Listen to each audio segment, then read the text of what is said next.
자, 오늘은 이제 신명기 19장에 걸쳐서 도피성에 관해서 말씀을 좀 나누도록 하겠습니다. 도피성은 아시는 것처럼 가나안 땅을 중심으로 요단을 사이에 두고 6군데 도피처를 하나님이 신명기에 명령하셨어요. 그리고 이제 여호수아서 20장에 보면 그 도피성이 본격적으로 설치가 됩니다. 자, 그런데 오늘 미처 이제 당회가 조금 예상보다 길어져서 그 지도를 준비를 못했는데 그 위치를 보면 절묘한 간격으로 어디서든지 피할 수 있는 사람이 가장 빠른 도피처에 피할 수 있도록 길을 닦고 간격을 유지하도록 그렇게 설정을 해놓으셨습니다. 우리가 여호수아 20장을 강의할 때 이미 그 부분을 한번 다루었기 때문에 오늘은 조금 다른 맥락에서 이 도피성이 갖는 현대적 기능, 사회적 의미가 무엇이어야 하는가에 대해서 좀 생각과 깊은 고민을 나누는 시간이었으면 좋겠다는 생각이 들어요. 좀 필요한 부분은 준비한 문장을 읽어가면서 또 중요한 표현은 단어를 좀 설명해 가면서 이렇게 한 40여 분간 진행을 하려고 하는데, 한국 교회가 21세기에 들어서면서 이 사회로부터 불신과 비난을 맹렬하게 받아왔습니다. 그 내용을 들여다보면 이런 초점이 담아져 있고 이런 아쉬움이 담아져 있어요. 하나님이 그동안 한국교회에 부어주신 은혜가 너무 많은데, 복들이 너무 많은데, 그것을 사회에 환원하는 데는, 사회와 함께하고 나누는 데는 너무 미흡했다는 지적을 받아왔습니다. 또한 사실이고요. 그래서 개교회를 확장시키고 불리는데 오히려 몰두한 측면이 더 짙다라는 자책을 우리가 하지 않을 수 없습니다. 그래서 이런 상황을 인식한 한국 교회가 요 근래에 걸쳐서 10수년간 진보, 보수 진영 막론하고 사회적 약자와 특별히 구조적 폭력의 피해자들에 대한 복지에 눈을 돌리기 시작했습니다. 교단적으로 또는 다수의 지교회들이 그럼 어떻게 하면 이 사회 복지라는 측면에서 교회가 이웃과 함께 해나가야 될 것인가에 대해서 고민을 하기 시작했습니다. 현재 우리 삼일교회도 그 고민의 와중에 있습니다. 우리 교우들로부터 이제 재단 설립을 허락을 받았고 결정은 내놨는데 아직 실행을 못하는 몇 가지 이유가 있어요. 여기에는 많은 재정이 투입이 돼야 돼요. 그런데 그러기에는 너무나 우리가 갖춰야 될 가치관, 컨텐츠에 대해서 좀 정리가 미흡하지 않았는가 하는 고민 때문에 이제 이것을 전문가들을 좀 도움을 받아서 본격적으로 논의를 이제 시작하려고 미팅도 이제 준비를 하고 있습니다. 자, 여기에는 절묘하게도 이 시대의 흐름과도 맞물리는 경향이 있어요.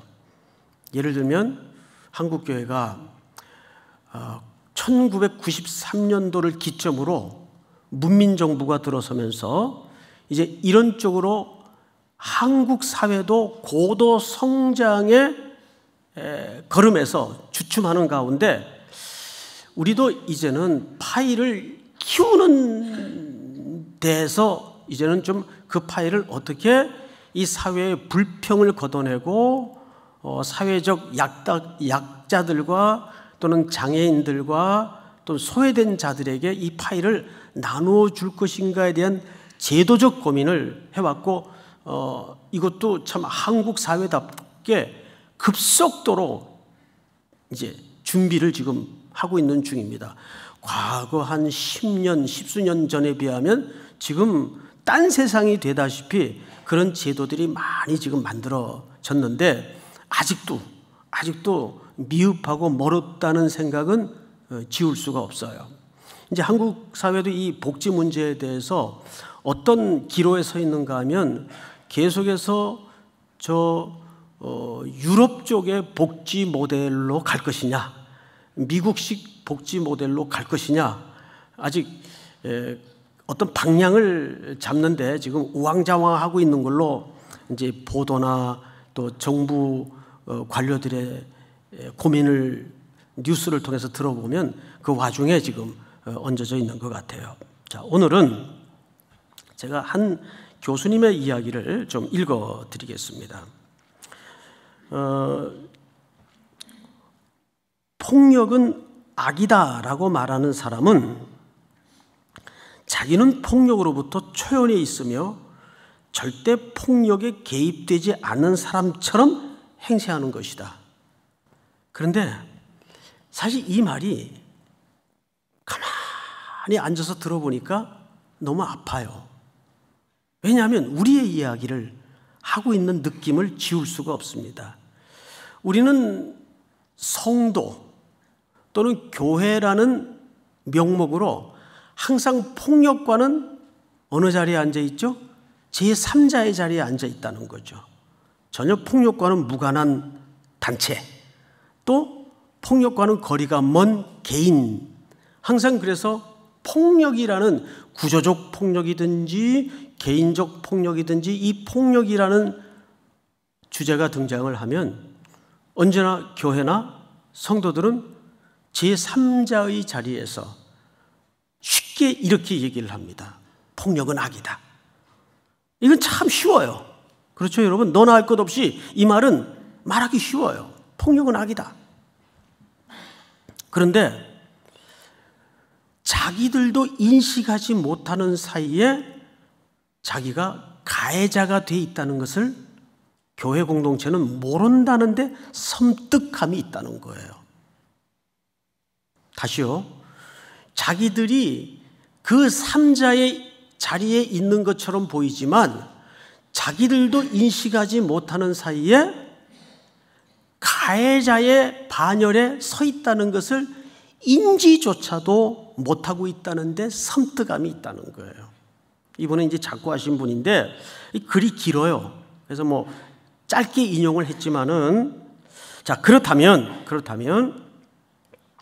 한국 사회는 또 한국 교회는 특별히 혹시 자기가 인식하지 못한 사이에 폭력의 가해자의 자리에 있지는 않은지 근본적이고도 성경적인 검토가 필요하다 그 말이에요. 예를 들어서 세 가지 차원에서 접근을 좀 해볼 텐데, 첫째는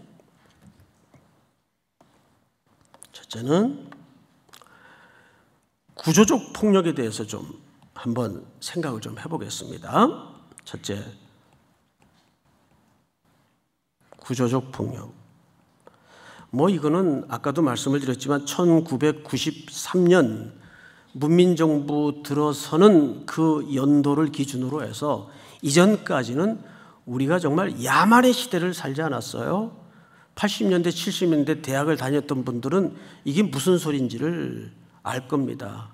언론의 자유가 봉쇄당하고 또 군부 독재 하에서 온 개개인의 인권이 군합발에 짓밟히던 시대를 우리가 살았어요. 그때 다 대학 생활을 했던 분들이 많이 앉아 있었을 겁니다. 그래서 그 당시 청년들의 고뇌는 먹고 사는 문제가 아니었어요.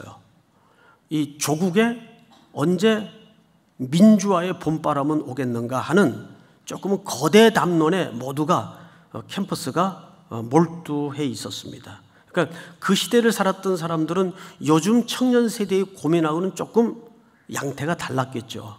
예. 그 당시는 국가적인 폭력이 굉장히 많았어요. 여기 남영동을 중심으로 한 영화 여러분 보셨죠? 못 보셨군요.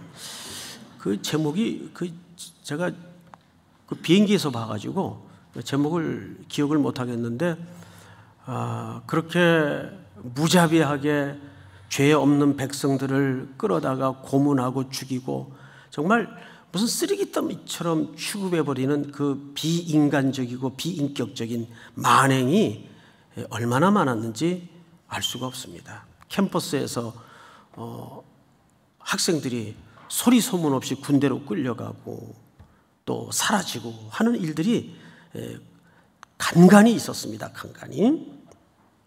항상 캠퍼스 안에는 프락치라는 존재들이 들어와 진을 치고 있고 군인들이 진영을 이루고 있었고, 그러니까 캠퍼스도 그 당시에는 자유가 없었던 시대예요.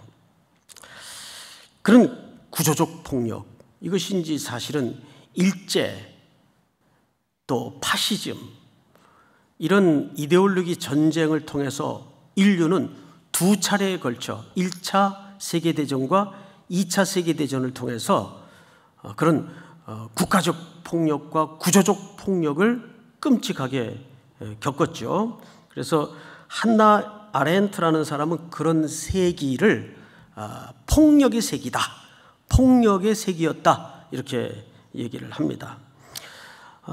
그런데 이제 그런 폭력의 세대가 지나간 것처럼 알았는데 이 구조적 폭력의 대가인 요한 갈퉁이라는 사람이 있습니다.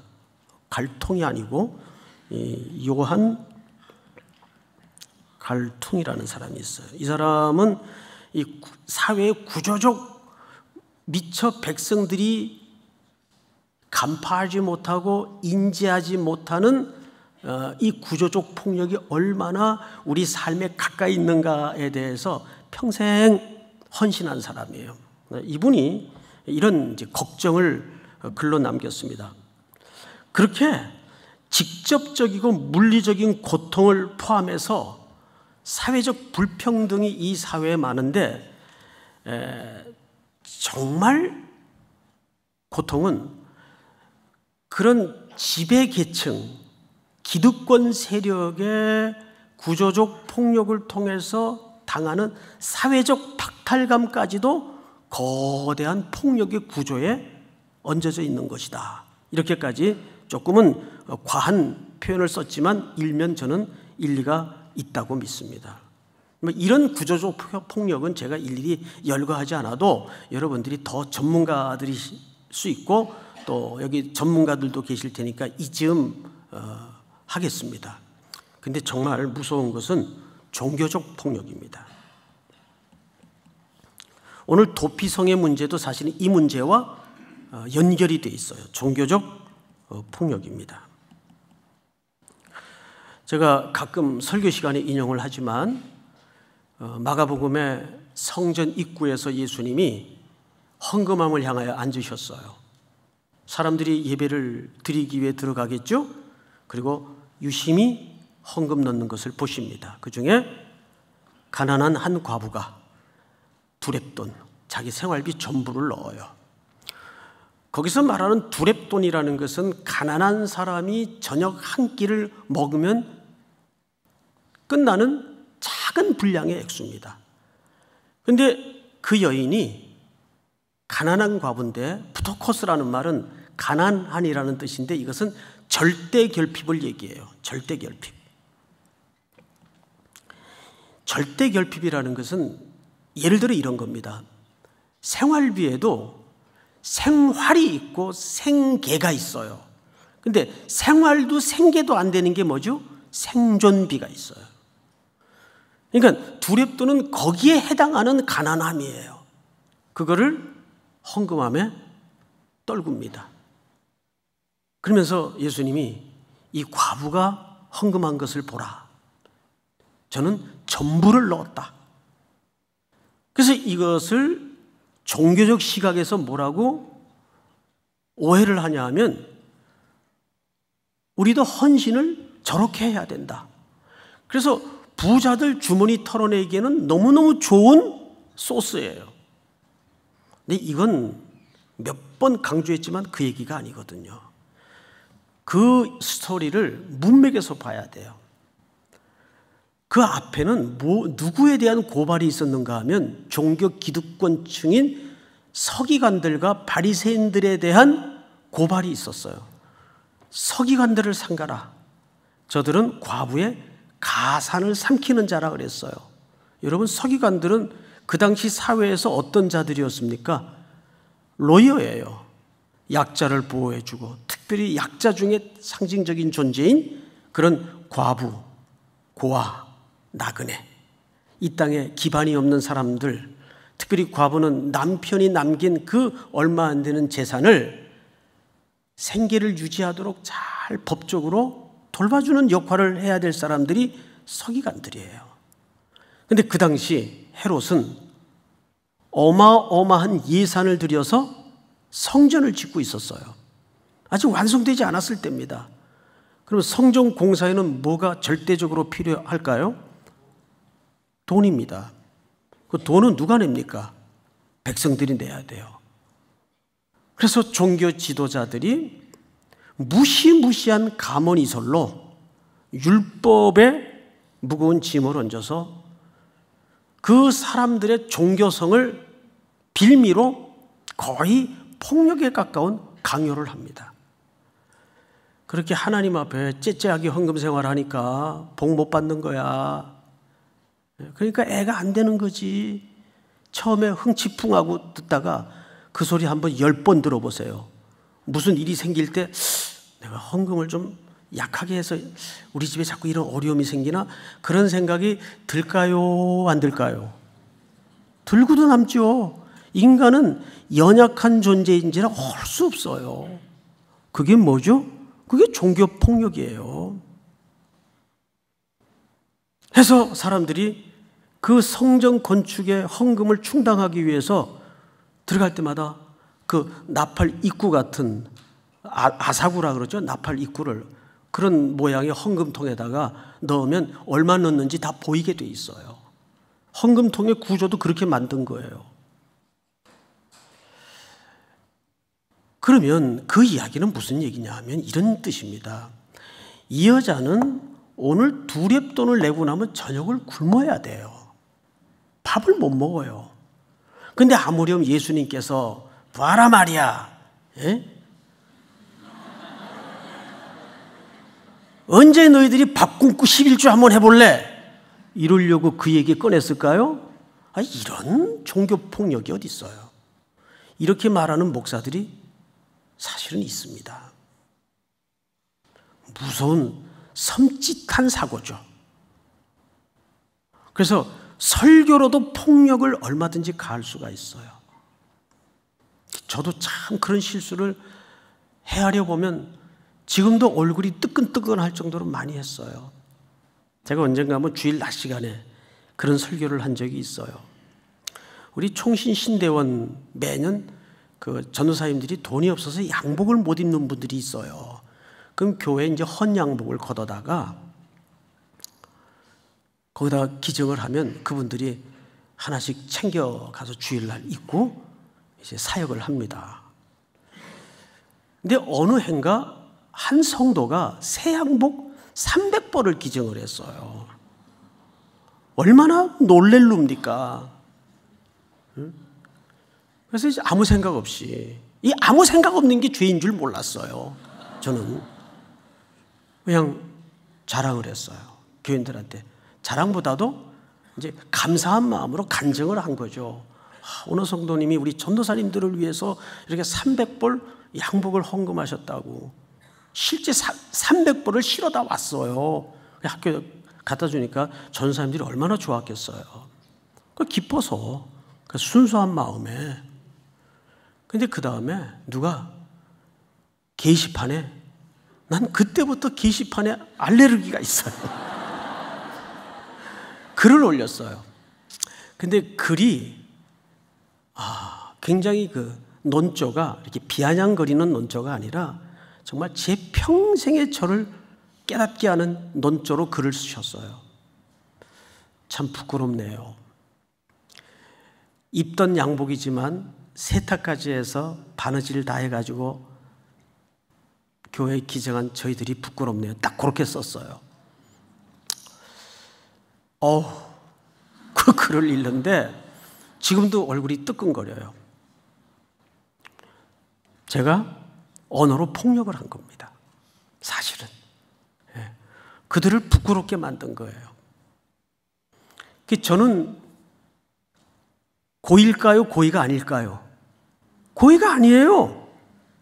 전혀 고의가 아니에요. 선의적 마음으로 그렇게 고지를 했는데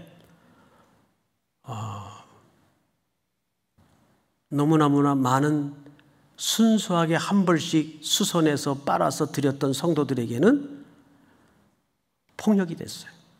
상처가 됐어요. 그러고도 정신 못 차릴 때는 또 엉뚱한 말을 해요, 제가.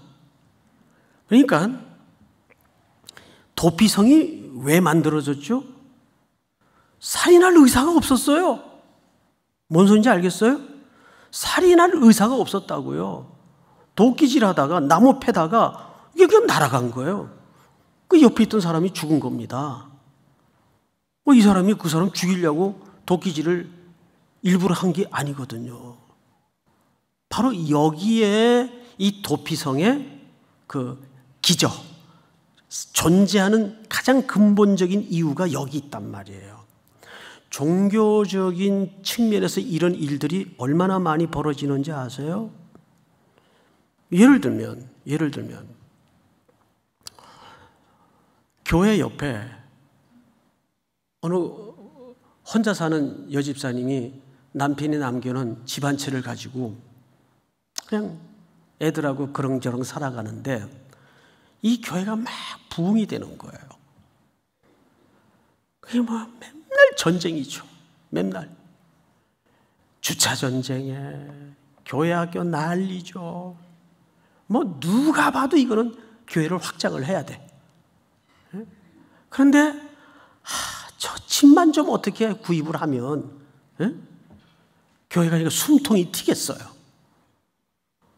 그러면 온 교회가 교회 확장을 위해서 기도해요. 온 교회가. 그러면 그 옆에 사는 집사님은 속이 어떨까요? 견딜 수가 있겠어요? 없겠어요? 견딜 수가 없는 거죠. 이런 일들이 참 많습니다. 그래서 그 사람들이 필요에 의해서 이거 좀 사달라고 하기 전까지는 골프장을 달라 이런 기도하지 말란 말이에요.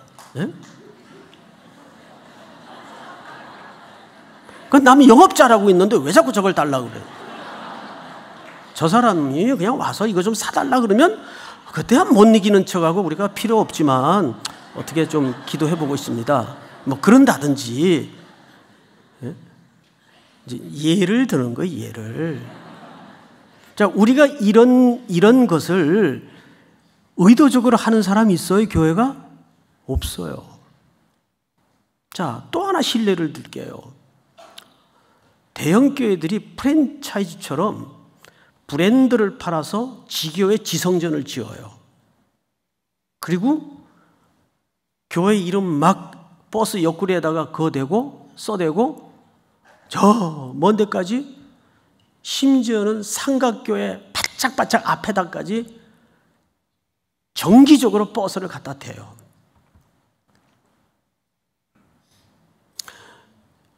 이건 교인들의 편의를 위해서 그렇게 하는 거예요. 우리 교회는 버스도 없지만. 그런데 그거를 겪어야 되는 그저 한 달에 목사님들 사례도 못 받는 자립이 안 되는 삼각교회 같은 목회자들은 그런 걸 볼 때 천불이 날까요? 안 날까요? 천불이 나는 거죠. 천불이. 자, 이런 걸 우리가 무의식 중에 한다는 데 문제가 있는 거예요. 무의식 중에. 이런 신뢰를 우리가 헤아려 보면, 그러니까 이 도피성, 오늘 이 주제는 사실 우리가 도피성 기능과 역할을 해야 되는데 오히려 잘못된 도피성을 만들어 놓고 있다고요. 그럼 도피성이라는 말이 무슨 뜻이에요? 도피성이라는 말은 이런 의미가 있는 거예요. 이게 이제 제가 그냥 그 한글로 써보겠습니다. 도피성이라는 말은 아래 한미 크라트 저렇게 얘기하는구나, 그냥 그 정도만 그냥 이해하시면 돼요. 이 사실은 도시의 복수형입니다. 도시의 복수형. 자, 그런데 이 내용을 들여다보면 동사로 칼라트, 이렇게 이제 구체적으로 설명하는 이유가 있어요. 칼라트라는 말에서 유래가 됐는데, 이걸 이제 동사용으로 쓰면 칼라트라는 말을 써요. 근데 이게 사실은 끌어들이다, 이 뜻입니다. 도피성이라는 말은 끌어들이다 또는 수용하다, 영접하다, 이 뜻이에요. 그래서 요즘 최근에 구약학자들 간에 어떤 이제 의견들이 대두되고 있는가 하면, 이거를 도피성이라는 표현을 쓰지 말고 수용의 도시, 수용의 도시 또는 영접의 도시라고 바꿔 써야 된다라고까지 얘기를 합니다. 그러니까 도피성의 기능에는 사실상 이 기능은 오늘날 누가 해야 되는 역할일까요? 성도와 교회가 반드시 갖춰야 될 기능들이고 역할들입니다. 자, 그런데 문제는 오늘날 교회가 이 기능을 상실하고 오히려 잘못된 역기능을 만들어내고 있다는데 피차 어려움이 있는 거죠. 자, 그러면 이 도피성에서 어떤 일들을 해야 되는가? 이 도피성이라는 공동체가 해야 될 일들. 첫째, 여호수아서 20장 4절을 좀 띄워주실까요? 우리 읽으면서 하십시다. 여호수아서 20장 4절. 다 같이 읽겠습니다. 4절만 시작. 이 성읍들 중에 하나에 도피하는 자는 그 성읍에 들어가는 문 어귀에 서서 그 성읍의 장로들의 귀에 자기의 사건을 말할 것이요, 그들은 그를 성읍에 받아들여 한 곳을 주어 자기들 중에 거주하게 하고. 네. 자, 여기 잘 보시면 4절을 이 성읍들 중에 하나에 도피하는 자는 그 성읍에 들어가는 문 어귀에 서서 그 성읍의 장로들의 귀에 자기의 사건을 어떻게 하도록 되어 있죠? 고지하도록 되어 있어요. 내가 지금 이런 실수를 해서 사람을 죽였는데 그들은 그를 성읍에 어떻게 받아들여? 이 받아들이는 게 뭐죠? 영접하는 거예요. 영접해야 된단 말이에요. 그가 비록 사람을 죽인 고의적이 아닌 비고의적 실수를 했더라도 도피성의 첫 번째 기능은 영접하는 기능이 있어야 되는 거예요. 누군 오고 올 수 있고 누군 올 수 없는 곳이 되어서는 안 된다는 얘기죠. 예를 들면 오늘 이 저녁에도 신천지에서 오신 분들이 계시겠지만 매주일 저녁 오세요. 오셔서 성경을 바로 배우시고 또 예수님 만나서 새로운 삶을 가지시면 되는 거예요. 여긴 누구도 올 수 있는 공간이어야지 누군 오고 누군 못 오는 어떤 제한적인 구분이 있어서는 안 됩니다. 여러분 동의하십니까? 성경을 좀 띄워주세요. 20장 1절서부터 좀 보십시다. 1절서부터 여호와께서 여호수아에게 말씀하여 이르시되 2절 시작. 이스라엘 자손에게 말하여 이르기를 내가 모세를 통하여 너희에게 말한 도피성들을 너희를 위해 정하여. 3절 제가 읽습니다. 부지 중에 실수로 사람을 죽인 자를 그리로 도망하게 하라. 이는 너희를 위해 피의 보복자를 피할 곳이니라. 4절 시작. 이 성읍들 중에 하나에 도피하는 자는 그 성읍에 들어가는 문 어귀에 서서 그 성읍의 장로들의 귀에 자기의 사건을 말할 것이요, 그들은 그를 성읍에 받아들여 한 곳을 주어 자기들 중에 거주하게 하고. 자, 여기 잘 보세요. 그를 성읍에 첫째는 받아들여. 이게 첫 번째 기능이에요. 영접하고. 두 번째는요, 한 곳을 주어 자기들 중에 뭐하게 하고? 그러면 두 번째 도피성의 기능 중에 뭘 제공해야 돼요? 장소를 제공해 줘야 돼요. 장소. 그래서 우리 정부도 난민들을 위해서 이 탈북 러시가 이루어지기 전에 이미 곳곳에 장소를 마련해 두었다는 이야기를 이렇게 공무원들 쪽에서 제가 들은 적이 있는데 그게 사실이더라고요. 그러니까 어느 나라든지 저는 사실 이 중국이 지금 너무너무 잘못하고 있는 게 많다고 봐요. 일본도 잘못하고 있는 게 너무 많지만 가장 나쁜 행동이 먹고 살기 위해서 중국으로 탈출한 북녘의 동포들을 샅샅이 뒤져가지고 다시 죽으라고 사지로 보내는 행동. 이거는 국가로서의 자격이 없어요. 그건 국가로서의 품격을 잃어버린 아주 악한 행동입니다. 그런 보도를 들을 때마다 너무 가슴이 아파요. 그들은 어떤 심정일까? 이렇게 고의적이 아닌 비고의적 죄를 통해서 도피처에 피난을 와도 장소를 제공하게 돼 있는데 이게 인간의 기본이거든요. 기본. 그런데 먹을 게 없어서 건너온 사람들을 붙잡아다가 다시 죽으라고 사지로 몰아넣는 행동은 정말 국가로서 할 짓이 아닌 야비한 행동입니다.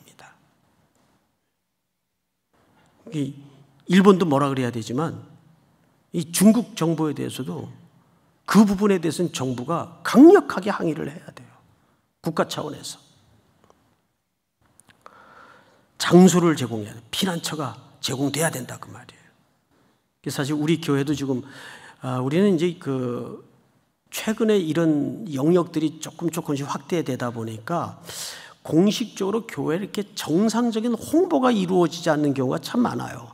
저희가 사실은 요 서울역 근처에다가 이렇게 원룸 같은 것을 원룸 10개를 빌렸어요. 빌려서 10개 맞나요, 장로님? 10개를 빌려서 그거를 깨끗하게 리모델링을 했습니다. 그래서 거기에 지금 서울역에 거처 없이 그냥 계시는 분들을 모셔놓고 거기서 이제 생활을 하게 했어요. 한없이 생활을 하게 해드리는 게 아니라 그분들이 자립 갱생하실 수 있도록. 그래서 일단 그분들이 다 건강에 안 좋아요. 이렇게 보면은 너무 이제 생활이 험하게 살고 또 술들도 드시고 규칙 생활을 안 하다 보니까 이렇게 건강이 정상인 분들이 없어요. 그래서 그런 분들에 대한 이제 의료 혜택도 좀 고민을 해야 되는데 이제 그런 분들을 열체를 리모델링을 해가지고 이제 모셔놓고 생활을 지금 하게 하고 있습니다. 매달 또 들어가는 돈이 있겠죠. 여러분들이 헌금한 재정이 그렇게 지금 쓰여지고 있습니다. 어쨌든 이것은 작은 신뢰이긴 하지만 우리가 이렇게 공고한 이들, 거처가 없는 자들에 대한 이런 피난처 제공, 이것은 우리 교회가 고민해야 될 일인데 왜 교회가 그 일을 해야 되는가? 누가 묻는다면 시편 68편을 띄워주세요. 같이 한번 읽읍시다. 시작. 하나님이 고독한 자들은 가족과 함께 살게 하시며 갇힌 자들은 이끌어내사 형통하게 하시느니라. 오직 거역하는 자들의 거처는 메마른 땅이로다. 네. 하나님은 인류를 창조하실 때 다 함께 유기적으로 살도록 만드셨어요. 보세요. 하나님이 고독한 자들은, 성경에 고독하다는 말이 있는 줄 몰랐죠. 예? 하나님은 아담도 홀로 있는 것을 기뻐하지 않았어요. 항상 같이 살도록 인류를 설계하셨습니다. 고독한 자들은 가족과 함께 살게 하시며 갇힌 자들은 이끌어내사 형통하게 하시느니라. 오직 거역하는 자들의 거처는 메마른 땅이로다.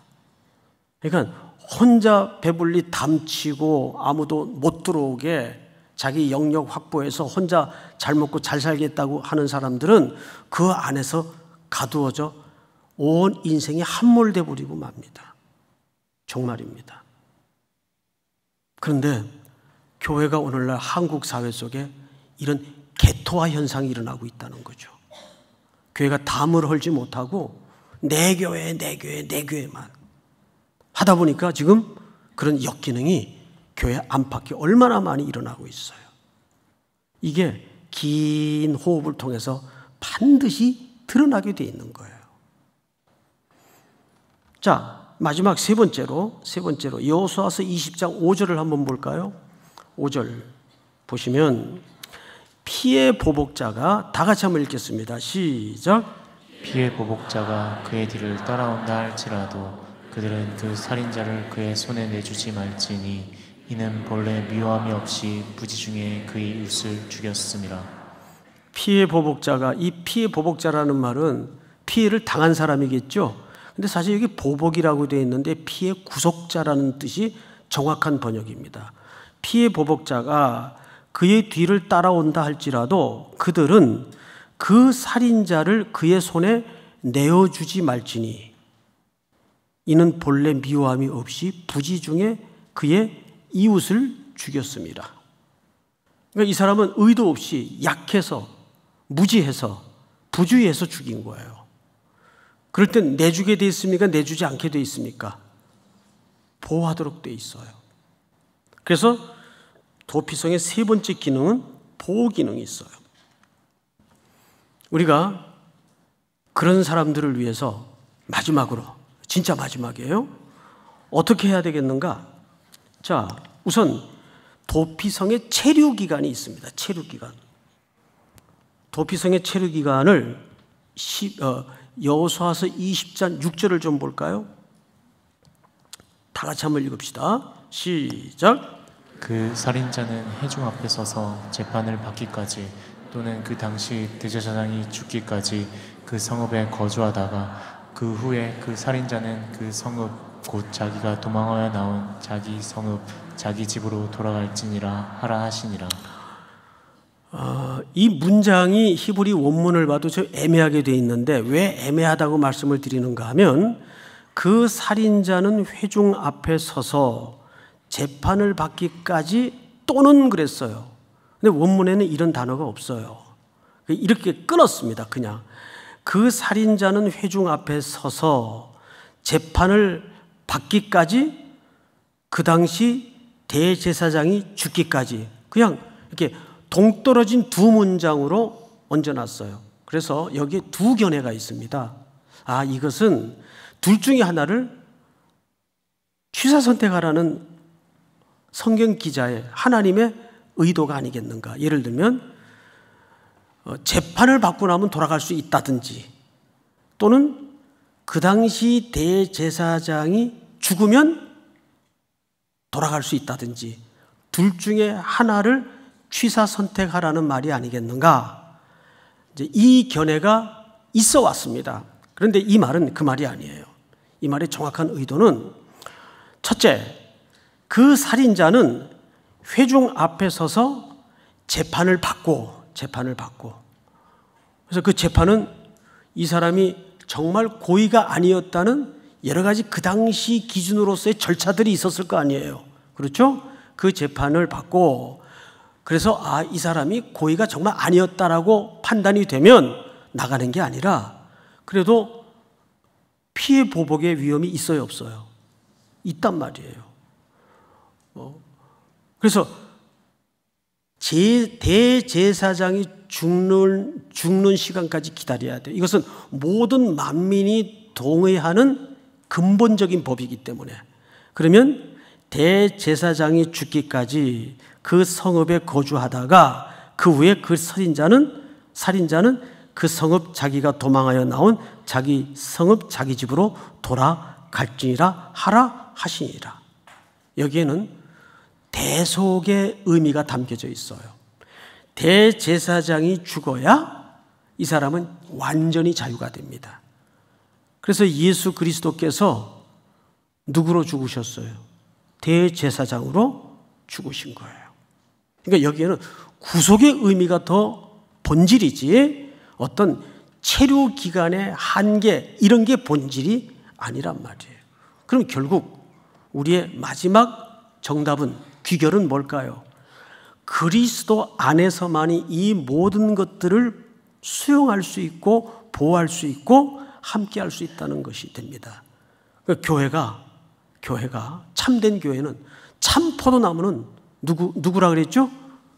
예, 그 참이라는 말은 거짓의 반대 개념으로서의 참이 아니라 실체, 구약의 성전의 실체이신 예수 그리스도, 이스라엘의 실체이신 예수 그리스도.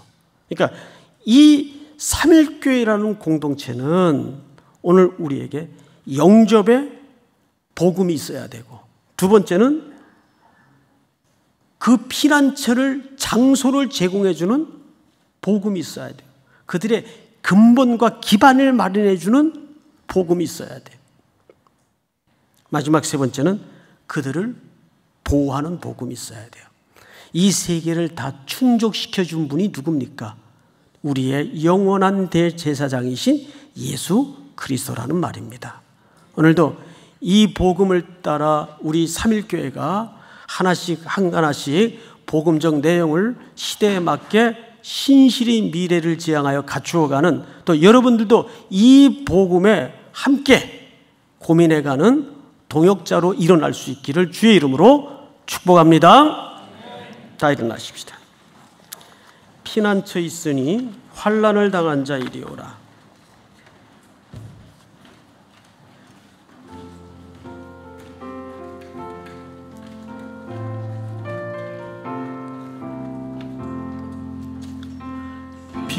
피난처 있으니 환난을 당한 자 이리 오라. 땅들이 변하고 물결이 일어나 산 위에 넘치되 두렵지 않네. 이방이 떠들고 나라들 모여서 진동하나. 우리 주 목소리 한 번만 말하면 천하의 모든 것 망하겠네. 만유주 하나님 우리를 도우니 피난처요.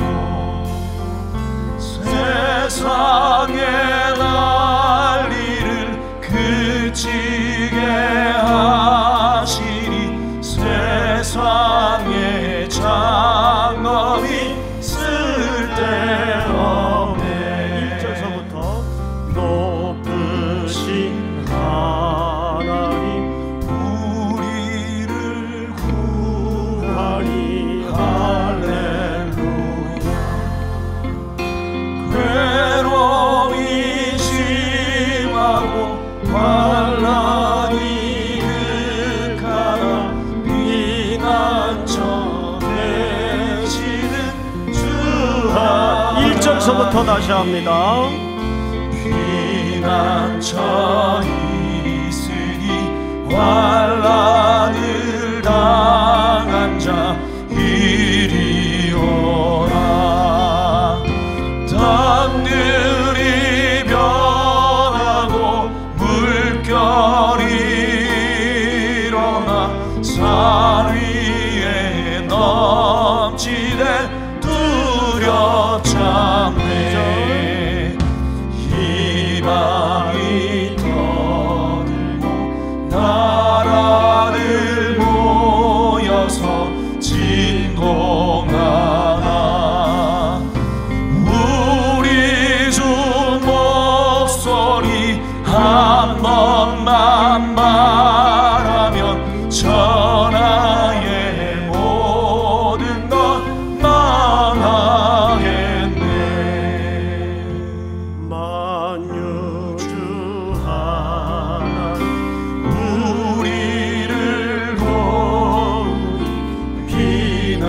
넘쳐요. 세상의 난리를 그치게 하시니 세상의 장엄이 쓸데없네. 높으신 하나님 우리를 구하니 할렐루야. 괴로움이 심하고 환난이 극하나 피난처 되시는 주 하나님. 우리 좌우로 인사하십시다. 한 주간 승리하십시오. 감사합니다. 우리 다시 한번 인사합시다. 이제 일상의 선교로 떠납시다. 네. 기도하겠습니다. 저녁 늦은 시간까지 예배의 자리를 지켜내며 또다시 말씀 앞에 우리를 이끌어 주신 하나님께 존귀와 영광을 올리나이다. 종일 곳곳에서 보이게 보이지 않게 애쓰고 땀 흘리고 수고하고 섬긴 모든 성도들의 귀한 걸음들을 기수하여 주시옵소서. 먼 길을 떠나기 위해 3개월 합숙 들어가는 귀한 종의 가정을 특별히 안위하시고 붙드시고 지켜 주시옵소서. 오늘도 각 부서에 흩어져 애쓰며 수고한 교사 선생님들, 특별히 교육자님들 말씀 선포 위에 선포된 그 말씀이 온 성도들의 마음속에 옥토로 바뀌어 결실과 열매로 나타나게 하여 주시옵소서. 복음 선교와 윤리적 삶의 열매를 또 한 주간 속에도 살아내게 하시고 맺어질 수 있도록 우리를 복되게 하여 주시옵소서. 몸이 아파 이 자리에 함께하지 못한 성도들의 병상을 찾아가 주시고 한 주간 절박하게 해결해야 될 수많은 생애 문제들을 앞에 놓고 전전긍긍 땀 흘리는 성도들의 고민과 아픔을 주께서 만져 주시옵소서. 무엇보다 우리 청년들 일터와 아름다운 가정과 저들의 꿈이 시대 앞에 무너지지 않도록 끝까지 붙들어 주시옵소서. 다음 이 자리에 만날 때까지 그 삶에서 버텨낸 살아계신 하나님의 간증을 함께 나누는 그 간증과 그 고백과 삶을 드리는 아벨의 제사로 준비되게 하여 주시옵소서. 지금은 우리 구주 예수 그리스도의 은혜와 하나님 아버지의 사랑과 성령님의 교통하심이 머리 숙여 경배를 드리는 귀한 우리 3일의 성도들, 해외 군에 출타 있는 가족들, 고향의 부모님들, 복중의 생명까지 영원토록 함께 있을지어다. 아멘.